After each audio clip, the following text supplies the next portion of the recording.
ಎಲ್ರಿಗೂ ಹಾಯ್. ಇದು ನನ್ನ ಕಾಲೇಜ್ ಫಸ್ಟ್ ಡೇ ಆಗಿರುತ್ತೆ. ಸೊ ತುಂಬ ದಿನ ಆದಮೇಲೆ I think may be 1.5 month ಆದಮೇಲೆ ಕಾಲೇಜ್ಗೆ ಹೋಗ್ತಾ ಇದ್ದೀನಿ. ನಾನು ಇವಾಗ ಕಾಲೇಜ್ ಹೋಗ್ತಾ ಇದ್ದೀನಿ. ನಮ್ಮ ಕಾಲೇಜ್ ಮೈಂಡ್ ವೈಸ್ ಹಿಂಗೆ ಇರುತ್ತೆ ಅನ್ಸುತ್ತೆ. ಬಾರೋ ಅಪರೂಪದ ಮುಳ್ಳಂದಿ. ಅಲ್ಲಿಂದ ಸೀದಾ ನಮ್ಮ ಕ್ಲಾಸ್ ರೂಮ್ ಕಡೆ ಹೊರಟ್ವಿ. ನಮ್ಮ ಕ್ಲಾಸ್ ರೂಮ್ಗೆ ಹೋದ್ರೆ ಯಾರು ಇರಲೇಬಾರ್ದು ಮತ್ತೆ ಬಂದುಬಿಟ್ವಿ. ಒಂದೆರಡು ಕ್ಲಾಸ್ ಮುಗಿಸ್ಕೊಂಡು ಹೋಗೋಣ ಅಂತ ಕೂತ್ಕೊಂಡ್ವಿ. ಈ ಕಡೆ ನೋಡ್ತಾ ಇದ್ರೆ ಇವರು ಈ ಕೆಲಸ ಮಾಡ್ಕೊಂಡು ಕೂತಿದ್ದಾರೆ. ನೀವೇ ನೋಡಿ, ಇವ್ರನ್ನೆಲ್ಲ ನೋಡಿದ್ಮೇಲೆ ನನ್ಗನ್ಸಿದ್ದು ಇಷ್ಟೇ. ಮೀನಾಕ್ಷಿ, ಮೀನಾಕ್ಷಿ, ಎಂಥ ಒಳ್ಳೆ ಮಕ್ಕಳಿಗೆ ಜನ್ಮ ಕೊಟ್ಟೆ. ಒಂದೊಂದು ಮುತ್ತು ಕಡೆ. ಕ್ಲಾಸ್ ರೂಮ್ ಸುಮ್ಮನೆ ಕೂತಿದ್ದೀವಿ, ಹಂಗೆ ಕೂರೋಕ್ಕಾಗುತ್ತಾ? ನಮ್ಮ ಒಳ್ಳೆ ಕೆಲಸಗಳ್ನು ಅವಾಗವಾಗ ಸ್ವಲ್ಪ ಮಾಡಬೇಕಲ್ಲ, ಅದಕ್ಕೋಸ್ಕರ ಇದು ನೋಡ್ರಿ. ನಮ್ಮ ಕ್ಲಾಸ್ ರೂಮಿಗೆ ಬೇರೆ ಯಾರೋ ಬಂದ್ಬಿಟ್ಟಿದ್ದಾರೆ. ಅಲ್ಲಿಂದ ಸೀದಾ ಹೊರಟಿದ್ದೆ ನಮ್ಮ ಹಾಸ್ಟೆಲ್ ಕಡೆ. ಹಾಸ್ಟೆಲಿಗೆ ಬಂದು ಈ ಥರ ರೆಡಿಯಾಗಿ ಸೀದಾ ಹೊರಟಿದ್ದೆ ಹಾಸನ ಕಡೆ. ಬಿಕಾಸ್ ಇವತ್ತು ನಮ್ಮ ರೂಮ್ ಜೂನಿಯರ್ದು ಬರ್ಡೇ ಇತ್ತು.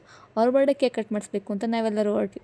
ಹಂಗೆ ಅಲ್ಲೇ ಗೋಬಿ ಇತ್ತು ಅಂತ ಗೋಬಿ ತಿಂದ್ಕೊಂಡು ಸೀದಾ 2 ನಿಮಿಷಕ್ಕೂ ಏನಾದ್ರೂ ನೀನ್ ತಿಂತಿರ್ಬೇಕು, ಲೇಟಾಗಿ ಸಾಯ್ಬೋದು ಅಂತ ಹೇಳಿದಾರೆ ಡಾಕ್ಟರ್ ನನಗೆ. ಇದನ್ನೆಲ್ಲ ಕಣ್ಣಿಂದ ನೋಡಿ ಕಂಗಾಲ ಆಗ್ಬಿಟ್ಟಿದೀನಿ. ಬೇಕಣ್ಣ, ಈ ಲೋಪರ್ ನನ್ನ ಮಗನ್ ತಲೆ ಬೇಕೇ ಬೇಕು. ನಾವು ರೀಚ್ ಆಗಬೇಕಾಗಿರೋ ಪ್ಲೇಸ್ಗೆ ರೀಚ್ ಆದ್ವಿ. ಅಲ್ಲೊಂದೆರಡು ಫೋಟೋಸ್ ವೀಡಿಯೋಸ್ ತೊಗೊಂಡು ಅವ್ರ ಬರ್ಡೇನು ಮಾಡಿ ಮುಗಿಸಿ ಇನ್ನೇನು ಕೆಲಸ, ಮತ್ತೆ ರಿಟರ್ನ್ ಬರಲೇಬೇಕಲ್ಲ ಹಾಸನ್ಗೆ.